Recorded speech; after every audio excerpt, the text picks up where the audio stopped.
Hey, good Monday to you, everyone. How are you? Good to see you. I am Bill Sylvie, and I'm coming to you live from the targeting reticule of a predator drone. Apparently, I have offended the current White House admin. Oh, there it goes. Okay, I'm off the hit list for now. I was going to make a joke about having information that would lead to the prosecution of Hillary Clinton, but a former Alabama football player and news reporter in Alabama was suicided this past weekend. 45 years old. Family, 2 kids, great career, everything to live for. And he mysteriously committed suicide. I don't want to talk about politics, though. Moving right along. Hello, Samoli. Good to see you. Greetings to my viewer over on the Book of Faces. I had an absolutely spectacular weekend. As I said, I went down to, as I said I was going to, I went down to Gods and Monsters for their 1 year anniversary get together. Now, I was a little disappointed, not by the event. The event was awesome. It was usual coolness that they have. I was disappointed because I wasn't there running a a game or a series of games. I just didn't know how they would feel about that, what with the human malware and everything going on. But I did talk to Anna, and I am going to be doing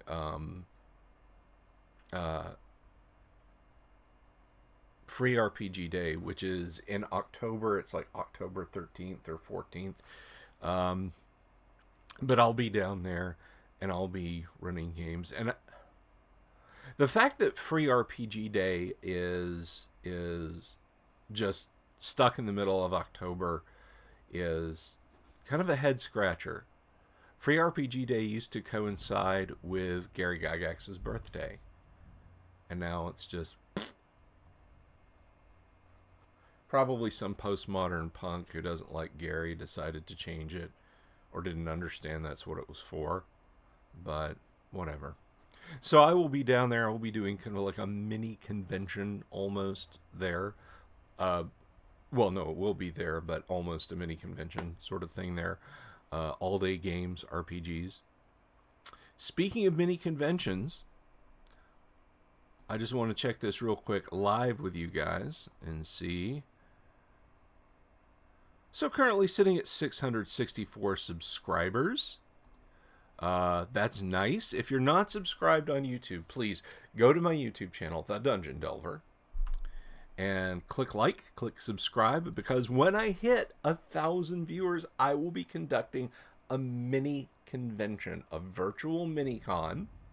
I will be running OD&D, AD&D, Gamma World, Twilight 2000, Fight in the Skies. Kyle Schuant will be running games also, probably some Conflict, maybe some Traveler, maybe some D&D himself. We're going to do it all live. I'm going to have tabletop setups with miniatures and Dwarven Forge for certain events. It's going to be a stone groove, an absolute gas. Hello, Catherine Beebe. Good to see you. It might be a thing like Free Comic Books Day is late. Yeah, I thought about that too. I mean, you wouldn't.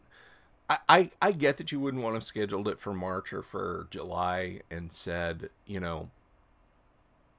oopsie, the vaccine didn't work, so you're out of luck. I'm going to pin that, and I'm going to like that. Thank you, Catherine. That was Catherine Beebe over on Facebook, by the way, in case you're wondering who the heck I'm talking to.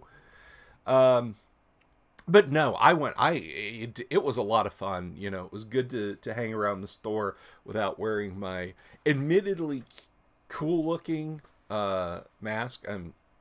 My wife got it for me. It was a D&D-ish mask. It had like dungeon hallways and a dragon kind of weaving through different stones, like a big piece of thread going in and out. So that was kind of neat.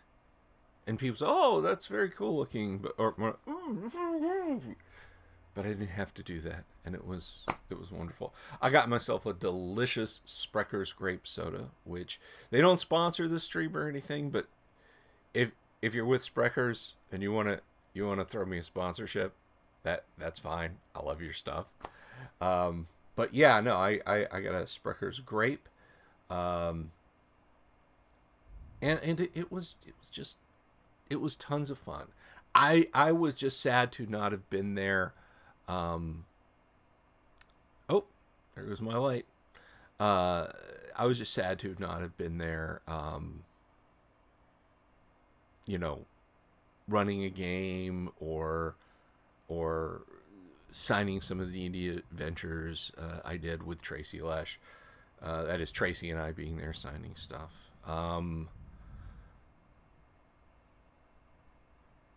Catherine says, I love their Orange Dream. Talking about the Sprecher soda.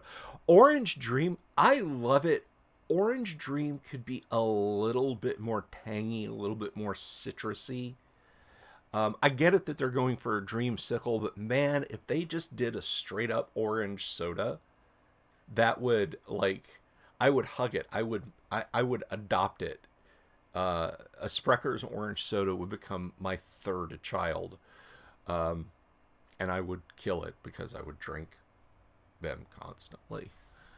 Aside from Coke made in Mexico, which if you don't live in the United States, like similarly, you're from, oh God, please don't get mad at me if I screw this up. You're from Finland, right? But if you don't live here in the United States, you might not be aware of this, but Cokes in the United States are brewed with corn syrup, and it's thick, it's a shade too sweet, and it kind of leaves one's palate feeling kind of scrubbed. But fortunately, you can get Mexicoke, Coca-Cola imported from Mexico, where it's still made with cane sugar. So if you're going to have a soda and you're going to have a Coke, grab a Mexicoke. It's much better. Yay! I got it right. Simile is from Finland. So y'all still get proper Coke over there, because I think it's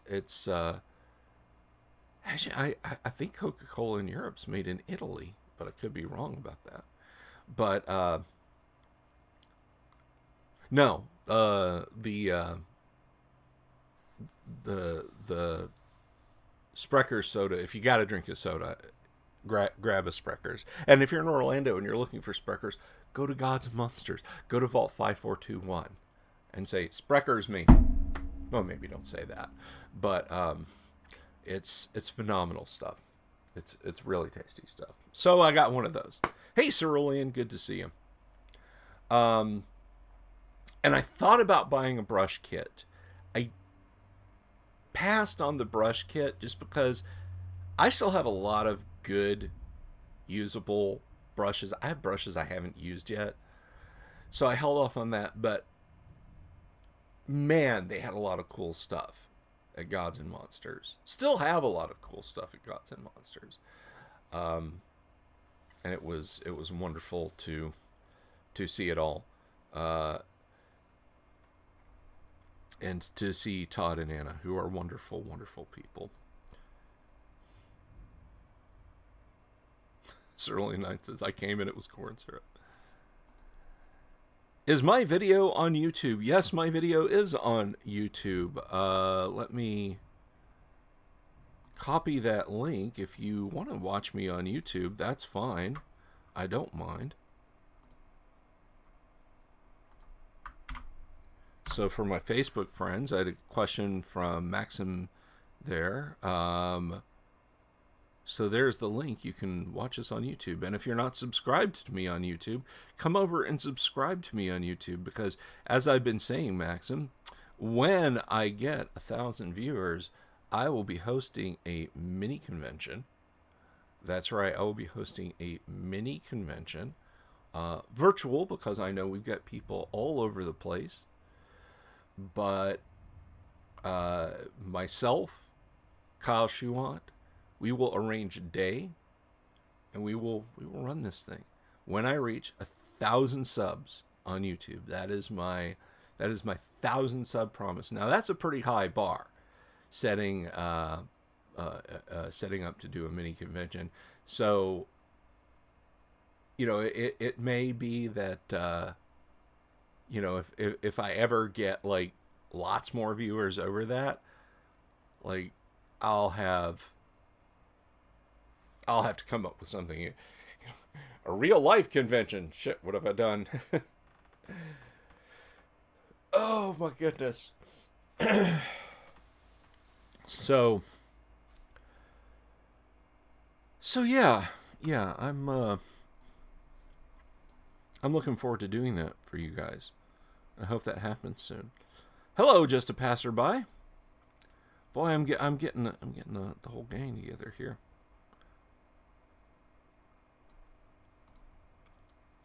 So yeah, I haven't heard, and you know, I'm gonna check this live now with you guys, which means I gotta go on a Facebook other than just a stream. So but I have not heard if,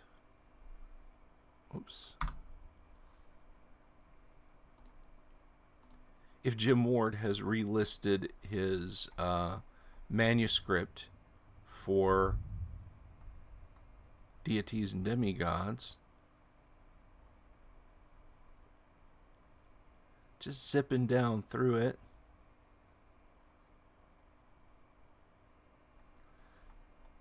At a glance, I don't see that James has relisted it, and I know that's something he's gonna announce.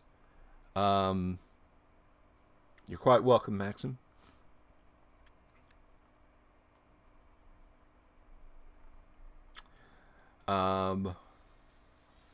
But I don't have any news on whether or not James is going to, or when James Ward is going to relist his manuscript for Deities and Demigods.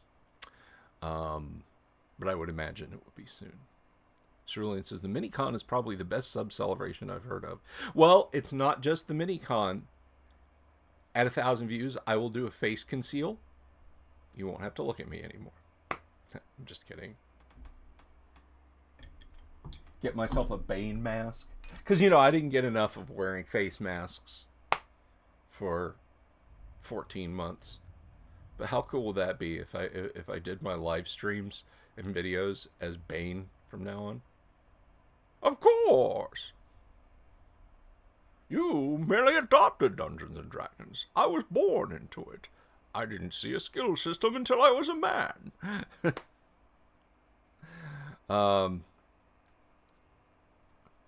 No, the Minicon is go when we hit 1,000 subs. So come on, make that happen. If you want to play some, if you want to play some classic RPGs, some new RPGs, because I'll be running a couple of new things. I'll be. Oh, hey, we're up to 665 subscribers. Thank you, whoever that was who subscribed. I appreciate that. But yeah, no, I'll be running Tales from the Loop. I might, kind of keeping with the free league system, I might consider running Alien. I don't know, because we're talking about a lot of games. Talking about a lot of games. You know, I mean, Fight in the Skies is a war game. Twilight 2000 is not super easy, barely an inconvenience to run. Tales from the Loop is fairly lightweight. I can knock out a good Tales from the Loop. I have a favorite module that I wrote for Tales from the Loop. That's it's set here in my hometown in 1982, and it concerns video games and conspiracies and super science and everything else. That's fairly breezy. Catherine says, I love that one. Well, Catherine, what you need to do is follow that link that I put up there for Maxim and come over to YouTube and subscribe to my channel on YouTube, and then tell 337 of your friends to subscribe and like and click that bell on YouTube. And then we'll do it. And then you'll get to play some Tales from the Loop. What would minis for Tales from the Loop be? I guess you could use just whatever robot minis you had, and then, like, you know, the model railroad townspeople, you know, the little HO scale people you see for railroads. Just like, oh, there's Timmy. Frigid, we'll do it live.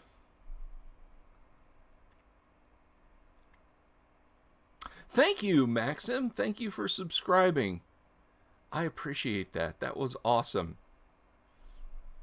You are awesome. I need to get a little bell or a button. I'm going to get one of those sound buttons.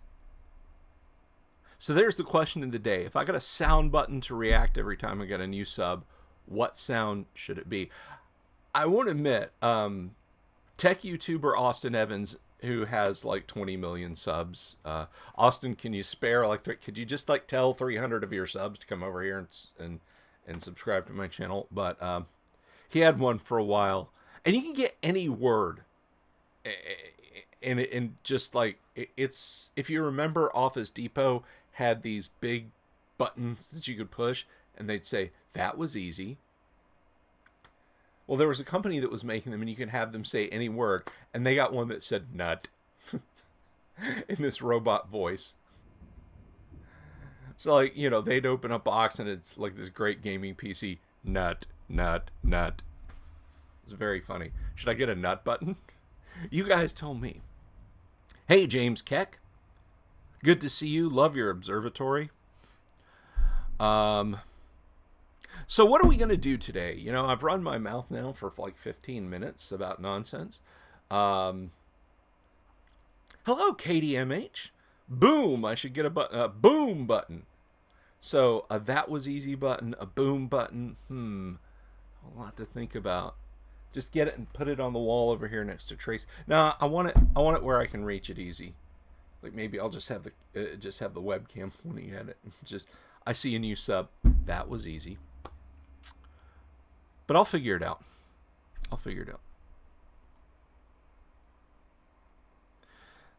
So anyhow,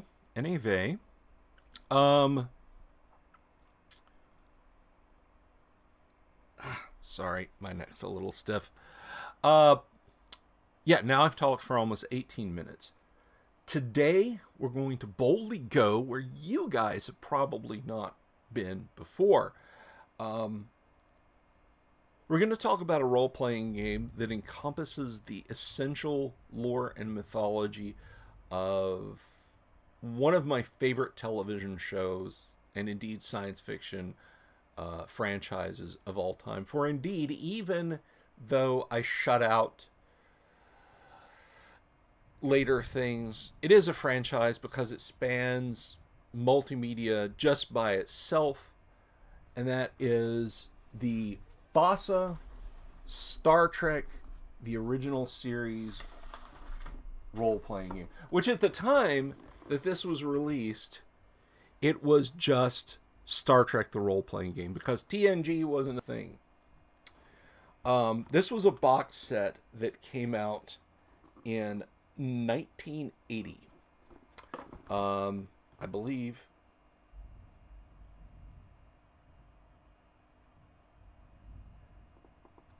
No, I'm sorry. This was 1983.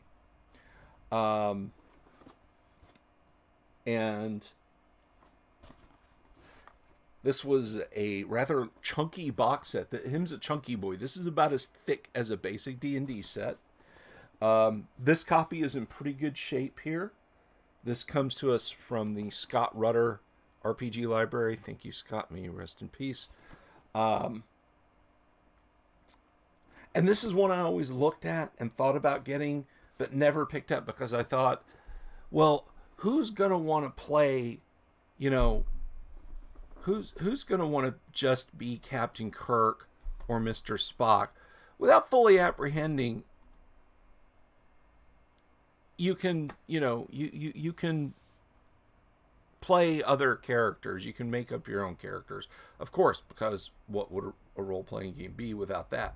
But I'm not glad of the circumstances, but I'm glad I finally got a copy to call my own.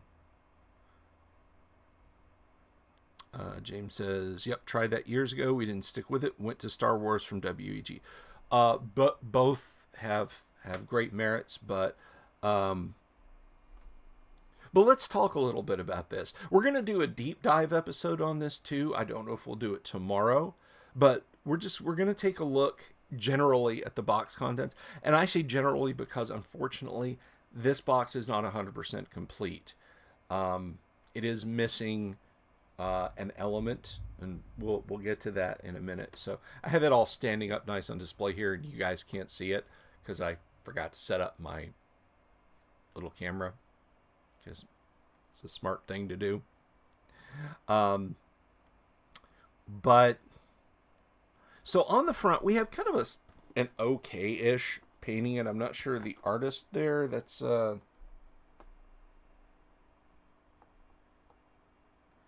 really hard to read, but this was painted in 1982, so it's not quite as old as I thought, but it's still almost 40 years old. But the back is the real treat, because the back we have production stills from Star Trek the TV show, ringing it there, classic scenes, and I'll kind of describe those as we go around. Catherine asks, have I seen Things from the Flood? I know of it. I know it's a bit more adult-themed Tales from the Loop. Haven't gotten into it, but I will check it out. So let's see.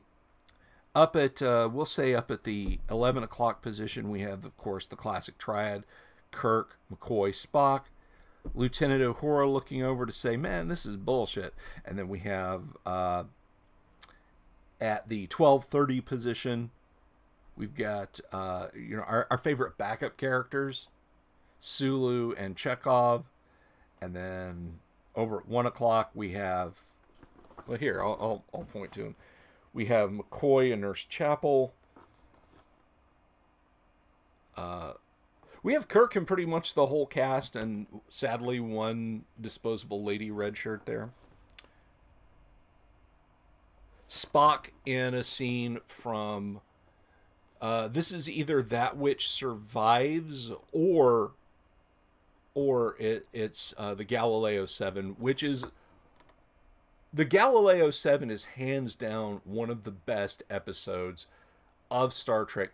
Look, I don't care if you're one of those people that grew up making fun of Bill Shatner for being fat and wearing a hairpiece in the Star Trek movies, and you wouldn't touch old Star Trek with a 10-foot pole. You add the Galileo 7 to your library of Treks. You go watch that. I friggin' insist that you do.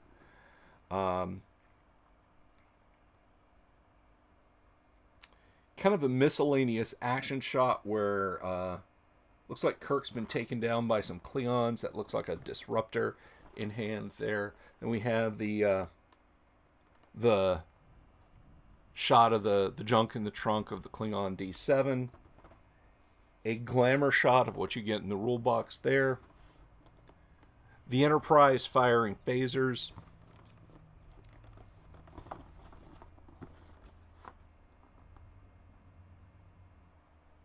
Kirk and Spock in another great episode, A Taste of Armageddon, which A Taste of Armageddon is one of those that's like, it's like the Galileo 7. It just needs to be in your library. I mean, I own 4 episodes of the original show. I bought them on DVD at Sam's Club ages ago. And the first one is Space Seed, and the second one is A Taste of Armageddon. And it came with 2 episodes on each DVD. A Taste of Armageddon just means that much to me. It's like one I want to rewatch over and over and over and over again.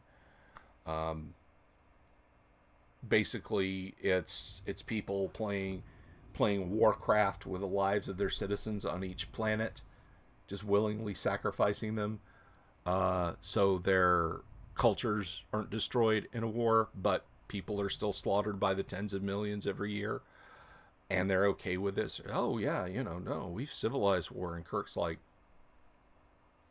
nope, the killing stops now. And he blows up their internet, their interplanetary internet, and their combat computers, which are linked to each other, and let the other side know, yep, they calculated the casualties right. And he says, well, here you go. Here's a real war. You're going to have to start building bombs, and the other side's going to have to start building bombs too. And Anon 7 freaks out and says, do you want this?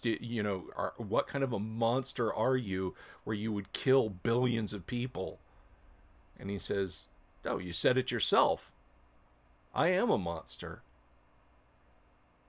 Now you can get ready to have a real war, or maybe you can negotiate peace. Because if you ask them, if you ask the people on that other planet, I bet they're just as horrified, just as terrified of the prospect of war as you are. Put a stop to it. So there you go. Trouble with Tribbles is fun. And it led to actually a good episode of DS9, where they had to go. A time traveler from the era of DS9 had gone back to that time to screw with the timeline, and he picked the Trouble with the Tribbles to do it. So they did like digital inserts of the characters and did some neat camera trickery, and it was fun. Michael, I saw your comment over on Facebook, and I'm gonna get to that. And Spock leaning over his ship's data screen there. And then, of course, at the 11:30 at the 11 o'clock position, we have that's probably from end of episode there of Kirk giving the order, set a course for Rigel 4, Warp Factor 2, kind of thing. Mike over on Facebook says, I played the Star Trek game a lot back in the 80s and had some great adventures. My own complaint is that its character creation was similar to Traveler in that it was very detailed and lengthy. I once rolled up a medical officer who at the start of the game was 70 years old. A crotchety old spaceship doctor? Yeah. But 70's a bit much. Now, the only Star Trek novel I've read, believe it or not, is called The Kobayashi Maru. And it explained for novel canon, and I'll get to that in a minute. It explained for novel canon how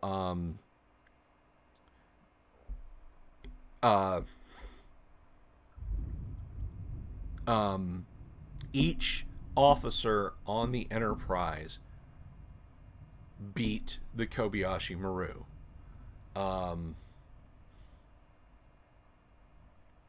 Or how they faced it. I shouldn't say beat it, because only one officer has ever beaten the Kobayashi Maru.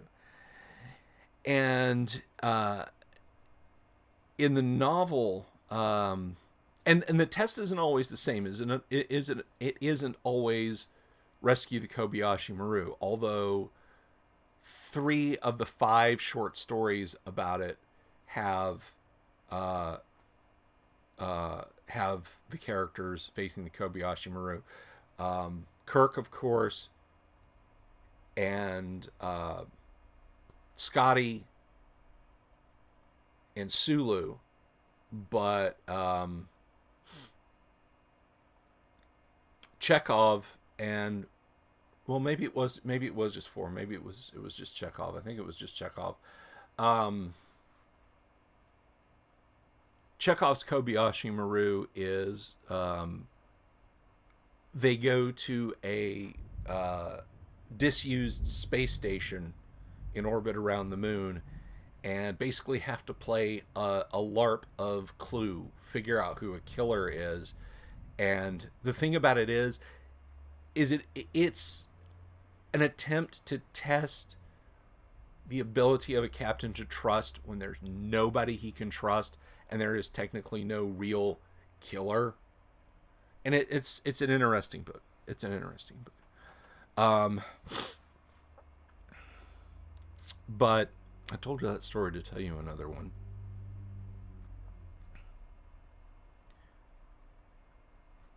I don't recall. I apologize. Get to some of your chats here. Cerulean says, maybe it's because I'm younger, but I never got into the franchise, although I do like the movies. That's cool. That's cool. Katie says, Star Trek 4 was a favorite of mine as a kid. Yeah. That's The Voyage Home, and that is a lot of fun.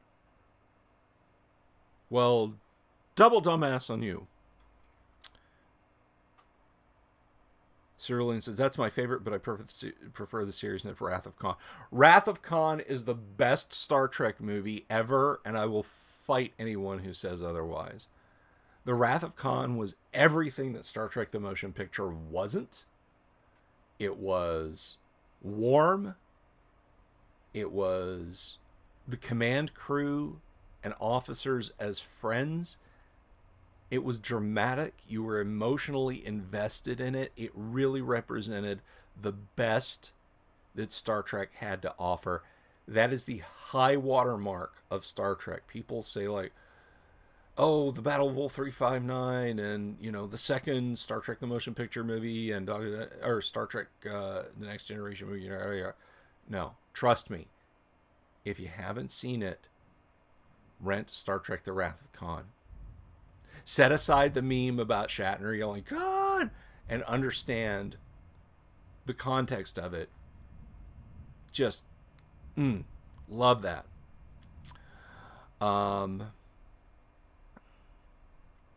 Similarly says, I only saw a decent bit of Next Generation in DS9 and the original series here and there. It has been ages, though, not whole seasons. Katie says, I may have been, or I think you meant, it may have been The Whales. I love The Whales. Yeah. And that, when Scotty beams him on board, Captain, there'll be whales here. Oh, I love that line. I love that line. It's so awesome. So anyway, FASA put out a role-playing game in 1982, in case you guys were wondering. It was a lot easier back then to secure role-playing game rights. It was a lot easier back then to secure star rights in general, and I'll tell you, here in Florida for decades, there was a comic and game store called Enterprise 1701. And it was called 1701 because the first storefront they moved into, the street address, was 1701. So the owner wrote a letter to Paramount and said, hey, can we call our store Enterprise 1701?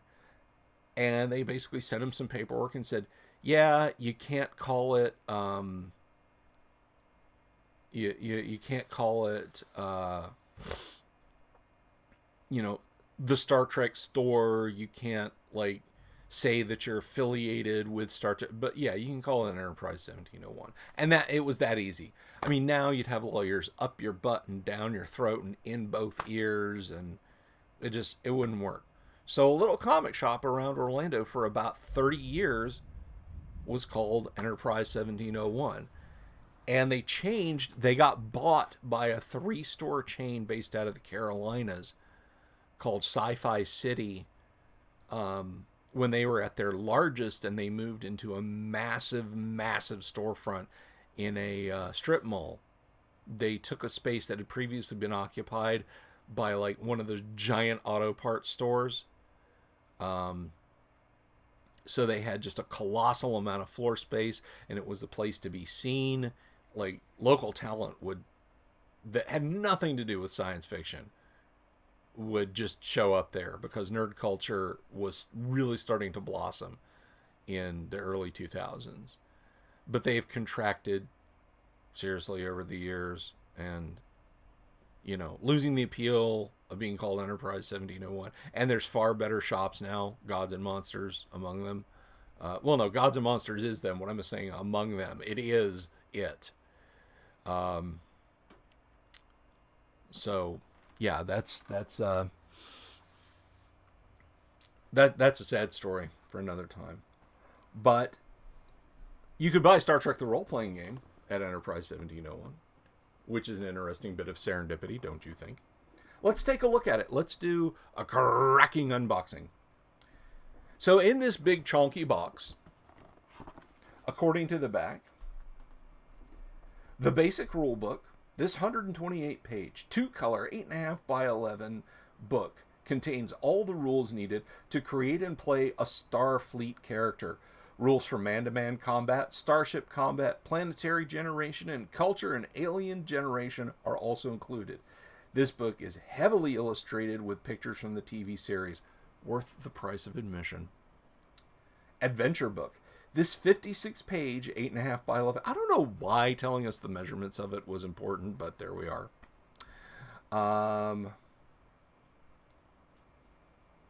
Contains 3 introductory adventures and descriptions of the Enterprise and Klingon D7 deck plans. Deck plans books. This 80-page, 8.5 by 11 pull-apart book contains scaled deck plans of the USS Enterprise and the Klingon D7 battlecruiser. The scale of these is 1 inch equals 6 meters. Also included with this book are several reference sheets used with the Starship Combat System. Starship Combat Hex Grid. Now this is something knowing the measurements of is kind of handy. This 22.5 by 33 inch hex grid is used with the Starship Combat System. That is what this is missing. I don't have that hex grid map, and that makes me sad. 224 illustrated counters, 112 for use with the Starship Combat System, and 112 for use with man-to-man combat. And then 2 20-sided die, which are also not in here. Now, I counted. They were loose in this box when I received this box. And understand, this is almost 30 years old. I counted. There's 221 counters remaining. So, hats off to you, Scott, wherever you are in the great beyond. You kept your set in excellent condition. Thank you. So let's dig into it. So that's what it says, and we know we're missing the starfield maps. Let's take a look inside. Firstly, here are our counters. I put them in a baggie because I will lose them.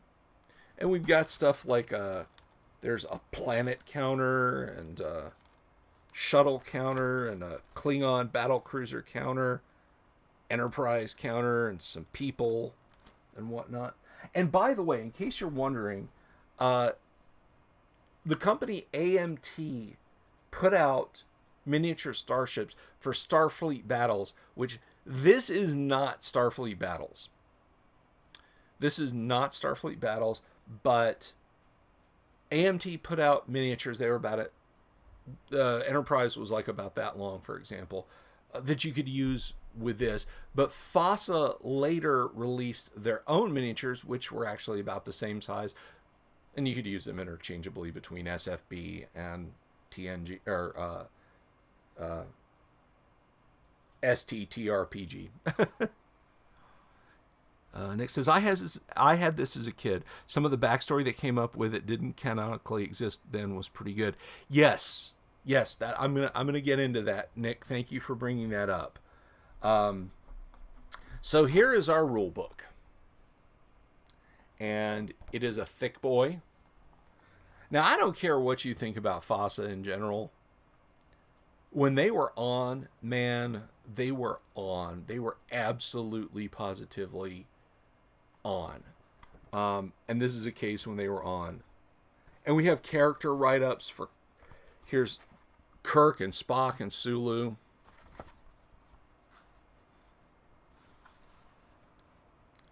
And this is a skill-heavy system, by the way. This is not like Traveler or D&D. This is a skill-heavy system.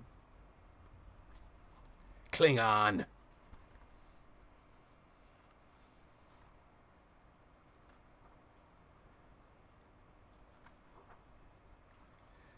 And of course, it's got gadgets. It explains tech. It explains, what a hand phaser is and how much damage it does. Um,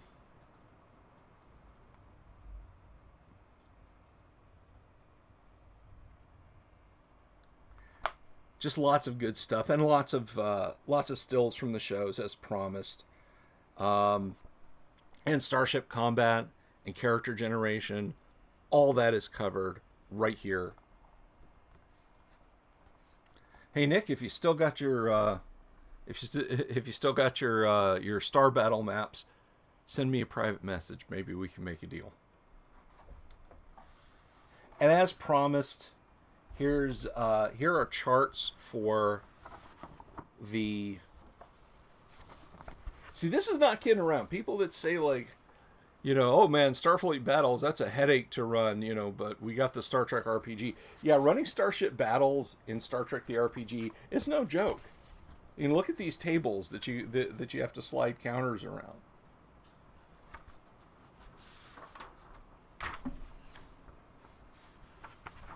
You have a lot to keep a track of here. You're not just going to be knocking out photocopies of these. They're too big.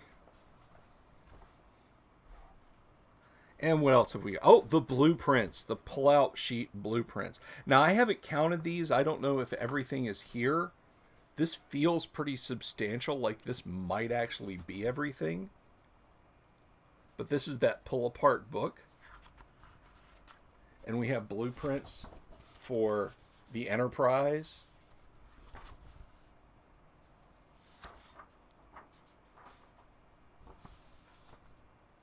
And the main ship deck. Oh, I know why I was going to tell you guys about the novel earlier. So according to Paramount, see if I can find another. Yeah, this is all. Yeah, this is Klingon stuff here. See if I can find a nice Klingon image to show you guys.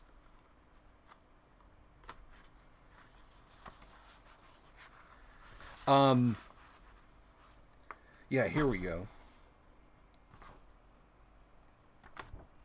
Here's the Klingon deck plans. Star Trek novels, anything Star Trek that wasn't in the TV shows or the films was not canonical.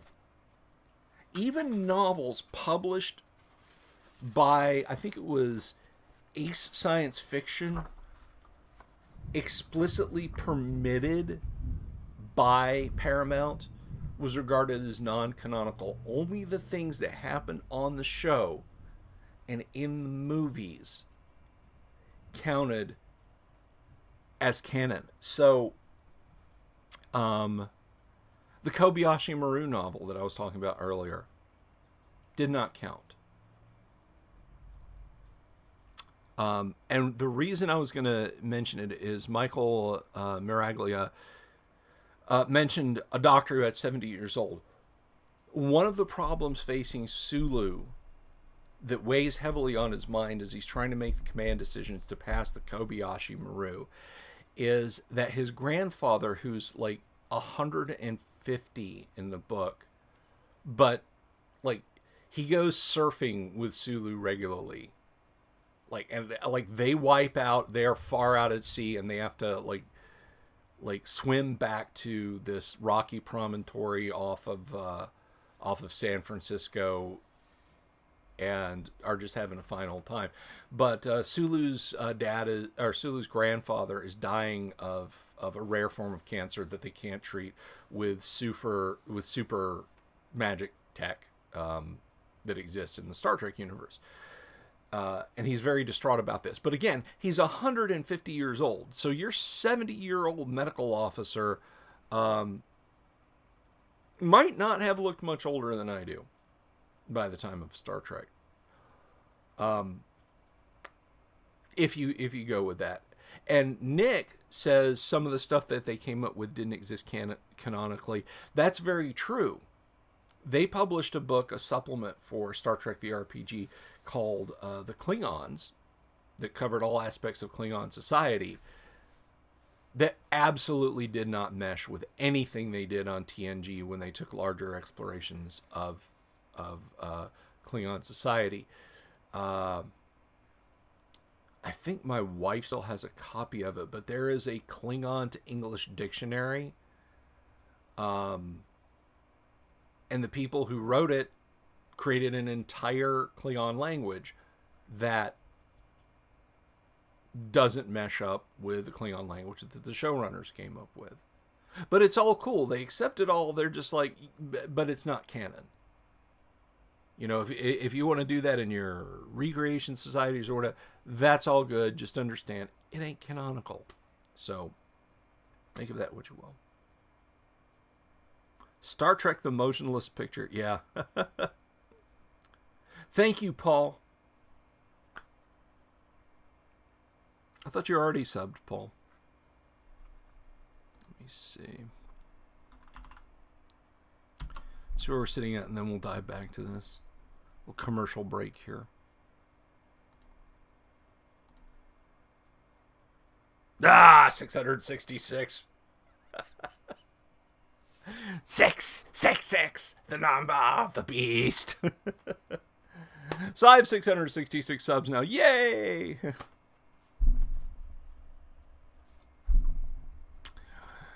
Thank you, guys. Thank you so much. See, if I had that button, so that was easy. Or nut. Anyway, Cerulean says, I need.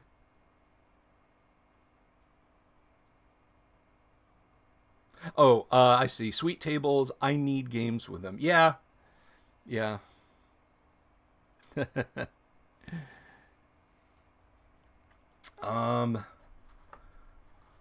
So, we have the data cards for the... I think the Enterprise data card for Spaceship Combat's missing.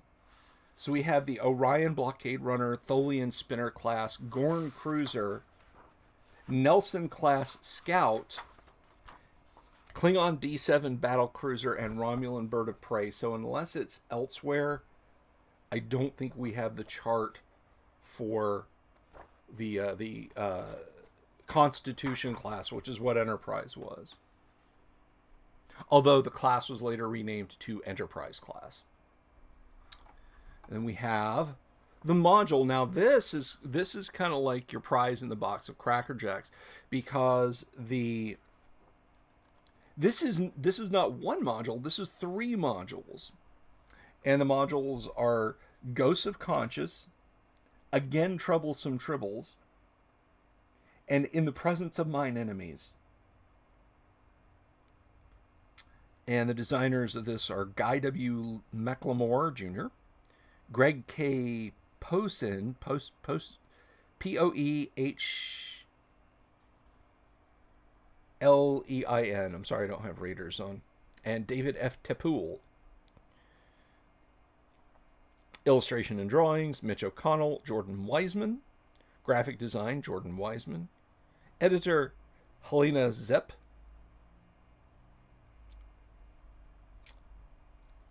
Playtesters and consultants. Let's see. We have Kim Gwynn, Jeff Lockridge, Wilda Klinghoffer, Karen Tackett, Carlin Nugent, John M. Ford, Mike Drennan, Joan Tippool, Jason Tippool, Terry Klinghoffer, Scott Collins, Samantha Jaude Cook, MiniCon 1982 Con Committee and attendees.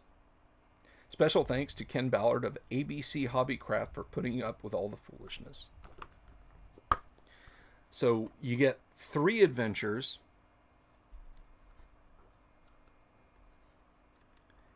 In this lovely adventure module. Oh, wait a second. Hang on a second. Let me see something.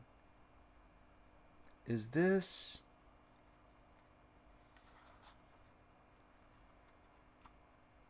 Nope. There were some starship charts in the middle that I thought may have been the Enterprises, but they're not. Hey, Randy! Beaming in from Planet Cool Guy, we have Randy Buckness. So this is what you got, plus 2 20-sided dice and some battle mats in the Star Trek The Role-Playing Game set. Um, I have only ever played a few games of this, and I played it well after '86 when Star Trek: The Next Generation rolled out. So they were starting to mix the two. Then they simplified the combat system somewhat. Um, but you could still play it in any era. This went through several iterations. I think this went through like 3 editions before FASA dissolved. Before FASA was dissolved.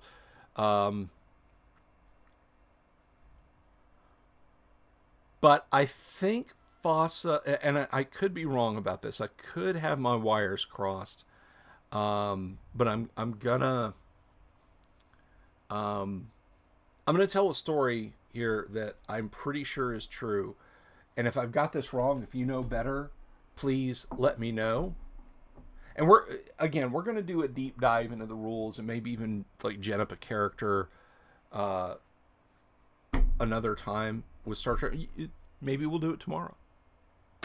After the recap. But FASA, this game was hugely popular for FASA. Probably not as popular as BattleTech, which was their bread and butter, but it was pretty damn popular. FASA released a lot of modules. Some of them extremely well regarded in the role-playing game community. Witness for the Defense was one that was kind of based on the Star Trek episode where a crew member of the Enterprise goes missing during an ion storm. He's in a science station that protrudes out from the hull, and the video records during the storm are altered that it looks like Kirk just ejected his ion pod off the hull rather than giving him a chance to get out. So it looks like Kirk just screwed up and killed the guy.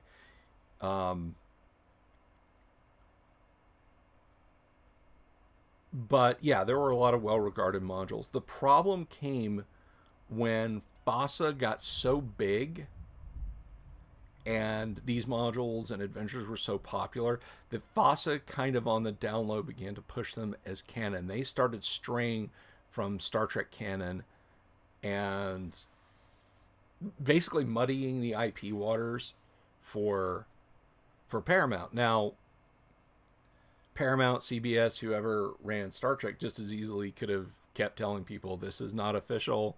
Don't treat this as official. But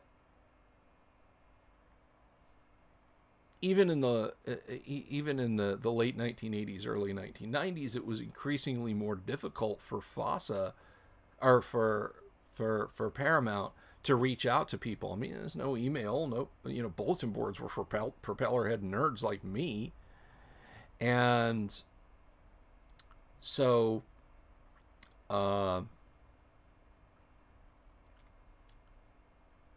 Yeah, a lot of people began to take what happened in the role-playing game as being canon. Like, well, they wouldn't call it Star Trek if they didn't have permission, which means they must have permission to do this. And so they just kept, people just kept taking it for canon. And finally, CBS stepped in and said, look, license is over. All right, you're done. And we didn't see another Star Trek the role-playing game until Last Unicorn Games put out their beautiful Star Trek the Original Series role-playing game, which unfortunately I do not own a copy of anymore. But it brought everything back down and made it strictly, this is based just on the TV show. Kind of like the Middle Earth role-playing game after the Iron Crown Enterprises MERP debacle, when Tolkien Enterprises authorized one. They said, look, the only thing you're allowed to do with this role-playing game are things that concern stuff that happens in the New Line Cinema movies. Period. They don't get to publish their own world books. They don't get to publish their own separate canon. Justice stuff. So that's kind of the situation that FASA found themselves in after the publication of Star Trek: The Role-Playing Game, and that was kind of the end of it. But I still think it's a pretty neat game, and we're going to sit down and we're going to find out. We're going to do a deep dive in the rules, and I've told you guys about this comedy book that Steve Jackson Games put out ages ago called Murphy's Rules, where they spoofed and made fun of silly role-playing game rules that on first glance, okay, all right, that makes sense. But then when you start thinking, you're like, wait a second.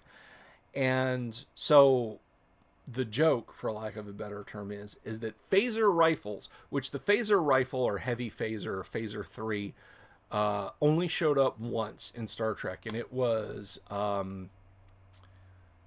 in the episode where No Man Has Gone Before, where Kirk has to kill Gary Lockwood, his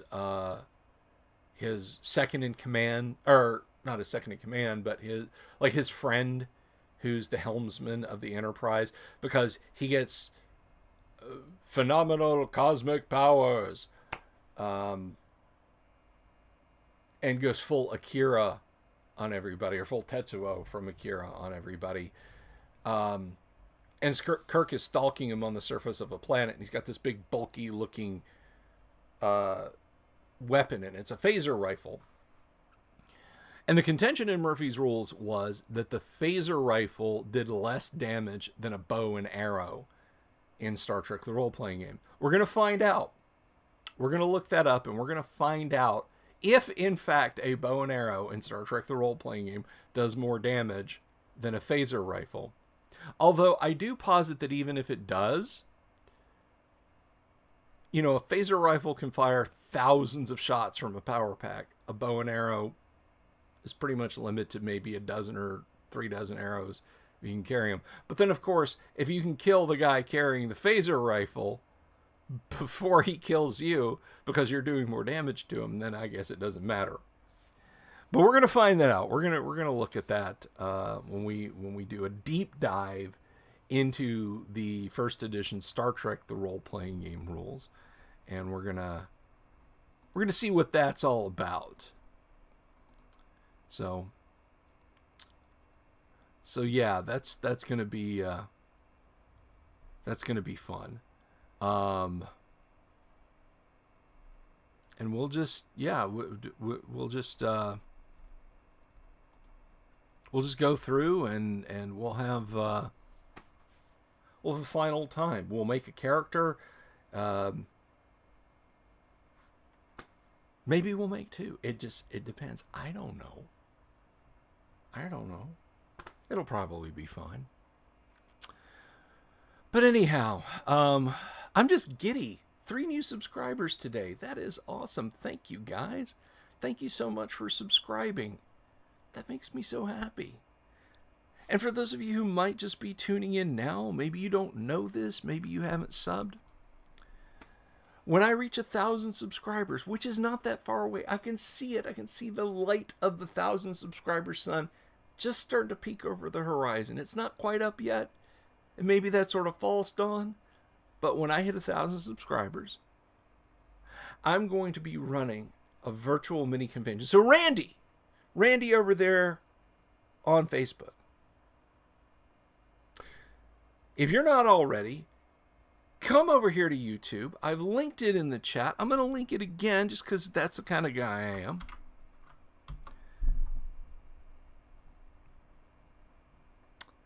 I'm going to link that in the chat. I'm going to pin that in the chat so you can see that.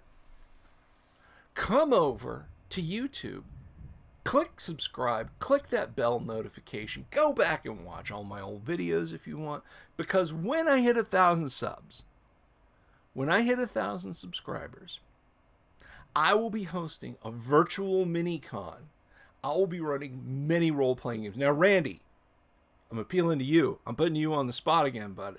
I know you're an old school D&D player. I know you played back in the day. So if you want to come, if you or anybody wants to come to a virtual mini convention, get in here and subscribe to my YouTube channel, because when I hit 1,000,